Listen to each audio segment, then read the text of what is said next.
Uma das coisas mais difíceis para novos programadores aprenderem são os ponteiros, seja ponteiros por si só, ponteiros que apontam para arrays ou ponteiros que apontam para outros ponteiros. Algo sobre esse conceito enlouquece as pessoas e se você é um novo programador, bem, você não está sozinho. Eu também era uma dessas pessoas quando aprendi C antigamente, como você, estava ansioso para entender.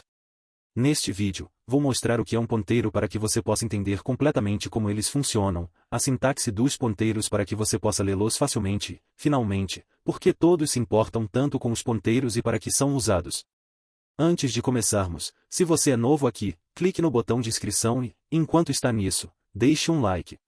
Eu publico vídeos desmistificando tópicos como este e muito mais semanalmente. O que é um ponteiro? A pergunta que tem sido feita desde o início dos tempos. Bem, talvez não tanto tempo assim, mas os estudantes de ciência da computação têm feito essa pergunta há um tempo. Os ponteiros não são tão complicados, e deixe-me mostrar por quê. Para entender o que é um ponteiro, primeiro precisamos entender como a memória funciona. Aqui, eu exemplifiquei a memória. A memória em nosso exemplo tem dois elementos, um endereço e um valor. O endereço é a localização da memória, ou seja, onde essa memória está, e o valor daquela memória é o dado armazenado naquela localização, ou seja, o que aquela memória contém. Por exemplo, se eu colocar um 4 aqui, o que isso significa? Isso significa apenas que o valor 4 está na localização hexamil simples assim. E a notação em C, por exemplo, pode ser int x igual a 4, o que é alocado para aquela memória na pilha, e agora esse número vive lá. E se, em outra localização, eu colocar o número hexamil no endereço hexamil4, eu acabei de criar um ponteiro. Talvez você esteja pensando, aprendizado de baixo nível, como isso é possível? Isso é apenas um número em uma localização. Bem, pessoal, esse é o segredo, um ponteiro é apenas um valor que acontece de ser um endereço. Mente explodida. Ao definir o valor de uma variável como igual ao endereço de outra, essa variável agora aponta para outra. No entanto, para novos programadores, na maioria das vezes, isso não é tão fácil quanto parece. Uma das questões mais comuns que os novos programadores têm com os ponteiros é a sintaxe usada para criá-los. A combinação de asteriscos, e comerciais, setas e mais asteriscos cria muita confusão. Portanto, vamos analisar isso usando nosso exemplo anterior. No nosso último exemplo, fizemos um inteiro x cujo valor era 4 na localização hexamil. Depois disso, fizemos um ponteiro que viveu no endereço hexamil4, cujo valor era hexamil. Como fazemos isso em C? Poderíamos fazer isso usando duas linhas de código, e vou explicar parte por parte. A primeira linha é int x igual a 4. Essa linha é bastante simples. A primeira parte, int, é o tipo da variável, que tem 4 bytes de largura, e isso será importante mais tarde no vídeo. A segunda parte é o nome, nada de especial aqui, apenas o nome da variável, x. Depois disso, colocamos um sinal de igual, que ao descrever em C podemos verbalizar como é definido como, e finalmente o valor 4. Portanto, a frase final que construímos é inteiro cujo nome é x é definido como o valor 4. Ok, a parte fácil acabou. Agora vem a parte difícil, em fazer um ponteiro para x, como fizemos em nosso exemplo. Eu diria a seguinte linha em C, e int asterisco px igual a x. Eu sei que isso parece meio louco, um pouco assustador. Vamos dividir isso pedaço por pedaço. Da esquerda para a direita, vemos o tipo novamente, começando com o instituto A, mas em seguida, vemos o temido asterisco. O que isso significa? Quando um asterisco é colocado ao lado de um tipo, ele modifica o tipo, ou seja, nossa variável agora é um ponteiro para um inteiro. Portanto, nossa variável aqui aponta para um valor de 4 bytes. Em seguida, o nome da variável, que é px ou ponteiro para x. Você pode nomeá-lo como quiser, mas é um bom hábito usar p para denotar que é um ponteiro. Depois disso, nosso sinal de igual, que novamente significa é definido como.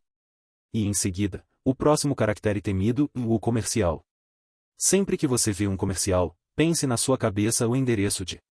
Isso significa o endereço de x. Nossa frase final aqui é ponteiro inteiro px é definido como o endereço de x. Então, o que isso faz por nós? Bem, agora, usando o ponteiro, temos uma maneira de acessar x por referência, em vez de por valor. Por exemplo, se quiséssemos copiar o valor de x para uma nova variável usando esse ponteiro, poderíamos fazer isso facilmente com esse novo trecho de código, int y igual asterisco px. O que esse código está fazendo? Vamos desmembrá-lo. Novamente, y é apenas como x, um inteiro normal, sem ponteiros. Dizemos que y é definido como, usando o sinal de igual, o asterisco novamente. Lembra como da última vez eu disse que quando vemos um asterisco, ele é usado para modificar um tipo, se um tipo estiver próximo a ele? Bem, aqui não há tipo perto dele. Dessa forma, o asterisco é chamado de desreferência. A desreferência significa ir ao endereço apontado pelo ponteiro e pegar esse valor. Portanto, como px aponta para x, a desreferência irá pegar esse valor e definir y como igual a x. Portanto, quando verbalizamos C e vemos um asterisco sozinho, podemos dizer a coisa apontada por. Isso significa que a verbalização final dessa linha em C é que inteiro y é definido como a coisa apontada por px. Fazendo isso, podemos passar x por referência, em vez de por valor, e por que isso importa, vou explicar na próxima parte do vídeo.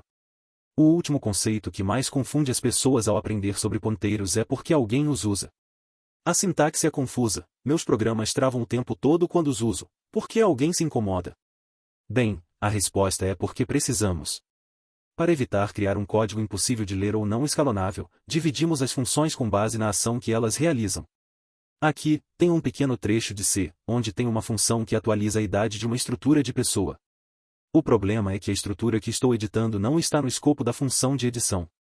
Para contornar isso, passamos a estrutura por referência, de modo que agora o ponteiro para a estrutura está no escopo da função update_structure e, portanto, pode ser editado usando ponteiros.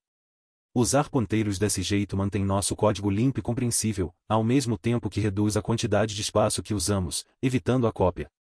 Outra razão pela qual os ponteiros são inevitáveis ao programar em C é a ideia de alocação de memória estática versus dinâmica. A alocação estática geralmente é uma variável que vai para a pilha, um local que está sempre no escopo da função em execução. No entanto, ao usar alocações dinâmicas provenientes do heap por meio de funções como malloc ou calloc, você obterá um ponteiro para a memória que está fora do escopo. Se você quiser usar esse tipo de memória, precisa entender como os ponteiros funcionam. A diferença principal entre alocações dinâmicas e estáticas é que alocações estáticas são conhecidas por ter um tamanho fixo em tempo de compilação, enquanto alocações dinâmicas podem ter seu tamanho alterado durante a execução do programa. No exemplo, aloco uma string de 100 bytes retirados do heap, mas esses 100 bytes poderiam ter vindo de uma entrada do usuário ou de outra fonte. Se você está tendo dificuldades com C, não se desanime. Ponteiros levam um tempo para serem dominados, mas assim que você os entender, se sentirá como um verdadeiro mago de baixo nível. Pessoal, tive um ótimo tempo fazendo este vídeo. Se você gostou, faça um favor para mim, clique em curtir, clique em inscrever-se, e nos vemos na próxima semana. Cuidem-se.